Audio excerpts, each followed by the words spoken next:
안녕하세요, 공군입니다. 오늘은 견인차에 대해서 한번 설명을 드릴 텐데, 견인차에 있으면 유용한 장치들에 대해서 한번 설명을 드리도록 하겠습니다.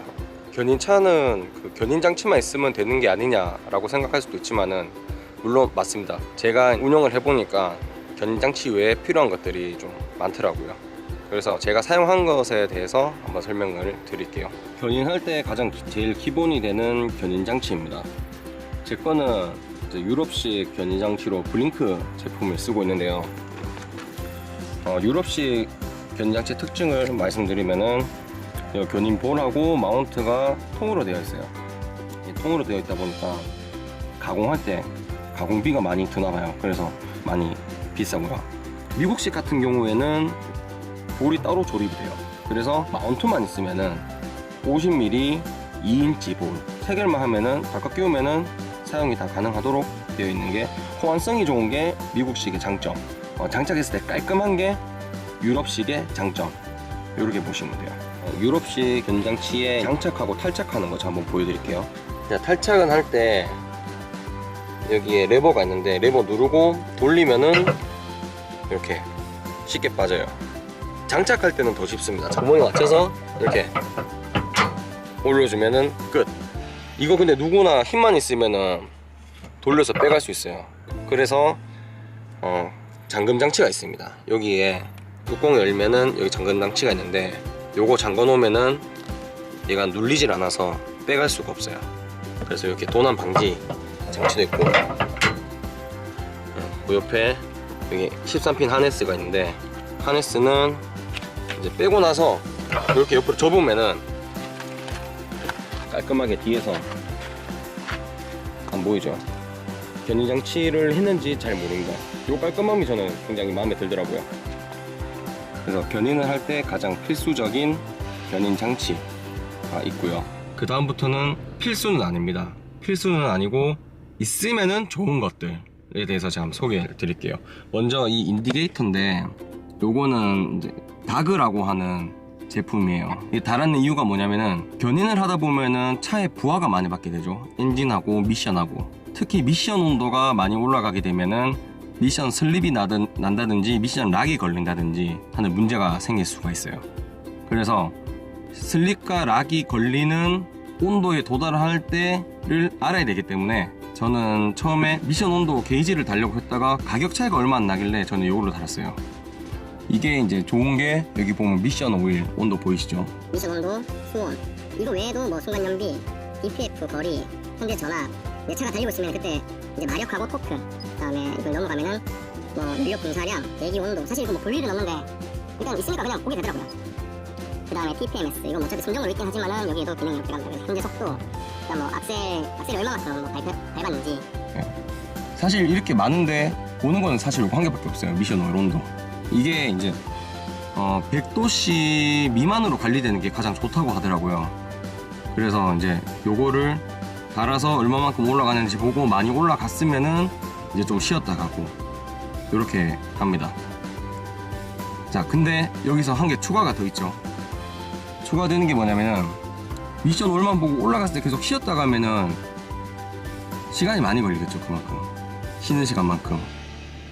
그래서 미션 오일 쿨러라고 있습니다. 미션 오일 쿨러라고 있는데 여기 잘 보이실지 모르겠어요. 여기 안에 보면 쿨러가 자리를 하고 있는데 제 거는 한 A4용지 정도 사이즈 되는 쿨러인데 여기 앞에 이렇게 달려 있습니다. 이게 달려 있으면은 미션 온도가 일정 온도 오르면은 얘가 쿨러 안에 오일이 돌면서 식혀줍니다. 식혀주면서 일정 온도를 계속 유지를 시켜줘요.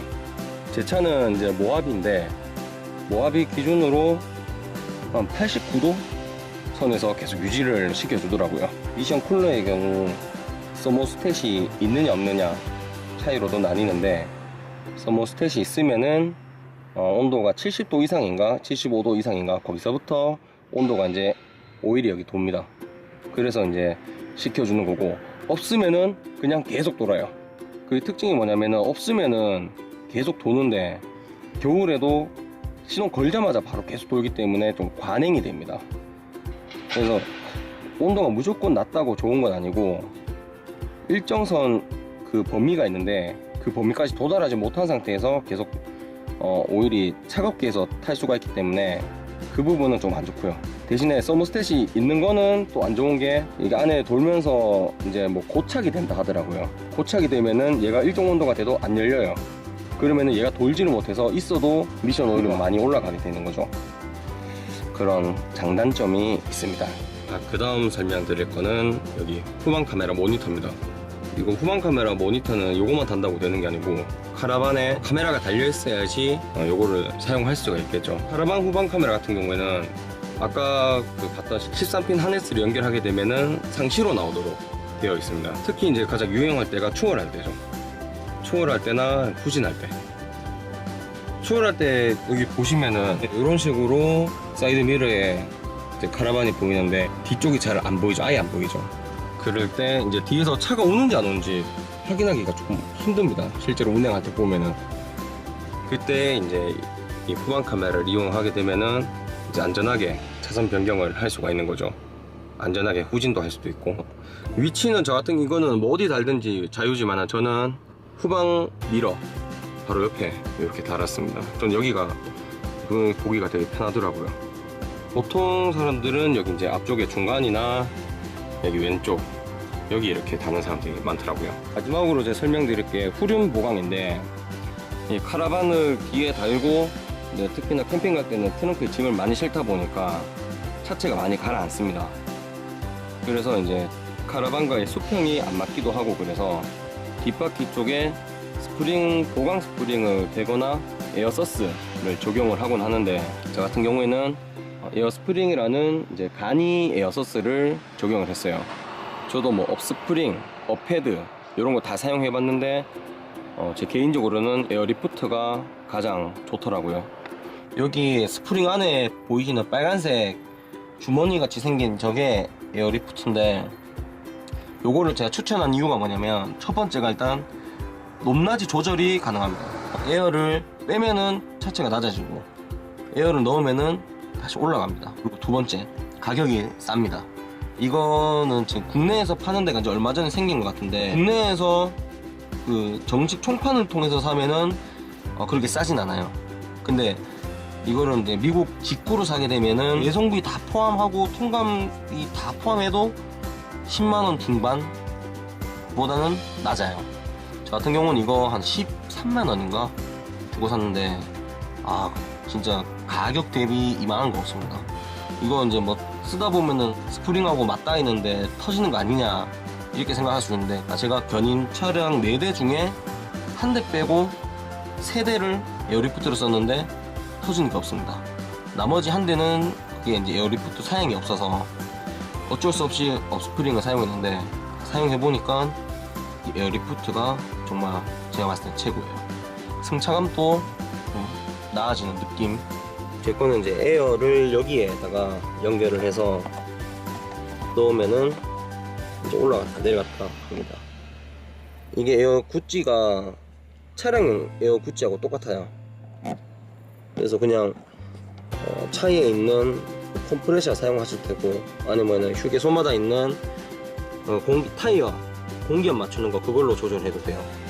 제 거는 이제 좀 저렴하게 하다 보니까 에어 리프트만 넣고 여기에 에어 구찌만 연결했는데 돈 좀 더 투자를 하면은 자동으로 올랐다 내렸다 할 수 있는 장치가 있습니다.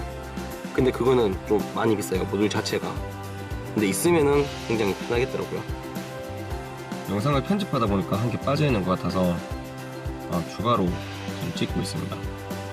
사륜에 대한 건데 주변의 분들 보면은 어떤 분들은 견인을 할 때는 사륜이 꼭 필요하다, 어떤 분들은 꼭 사륜이 아니어도 된다라고 하지만은 저는 개인적으로 사륜은 넣을 수 있으면은 넣는 게 좋다.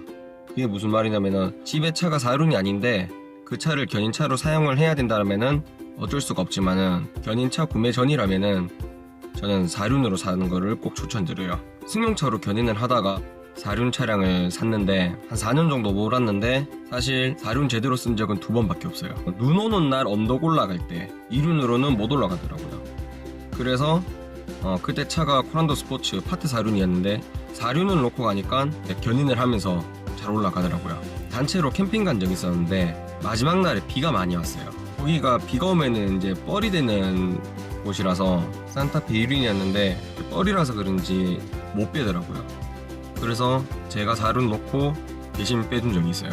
이게 사실 쓸 일은 그렇게 많이 있는 건 아니지만 한번 있으면은 그냥 보험이죠. 정말 유용하게 쓰일 수가 있습니다. 특히나 이제 비포장 도로에 언덕을 올라가다 보면은 좀 못 올라가는 경우가 많더라고요. 제가 옛날에 승용차로 견인을 할 때 그런 적이 몇 번 있었어요. 그래서 그때 이제 저는 사륜 차량이 필요하구나 생각을 했었고, 사륜을 1년 동안 봤을 때 쓸 일은 그렇게 많지는 않지만은 필요할 때 정말 구세주가 되죠. 그리고 어디 뭐 캠핑장 같은 데 가다 보면은 길이 그렇게 좋지 않은 길을 갈 때가 많잖아요. 그럴 때 좀 든든합니다. 확실히 정신적 스트레스가 많이 덜하게 되죠. 그래서 집에 있던 차가 사륜이 아닌데 어쩔 수 없이 견인 차량을 써야 된다라고 하면은 그건 어쩔 수 없지만, 견인차를 별도로 구매를 할 거다 라고 하면은 꼭 사륜 있는 걸로 구매하시기를 추천드립니다. 이상은 견인차에서 필수, 그 다음에 있으면은 유용한 것들에 대해서 제가 설명을 드렸는데, 이것 말고도 더 있을 수도 있어요. 일단 근데 저는 제 기준으로 말씀드린 거기 때문에 참고를 해주셨으면 좋겠습니다. 시청해 주셔서 감사합니다.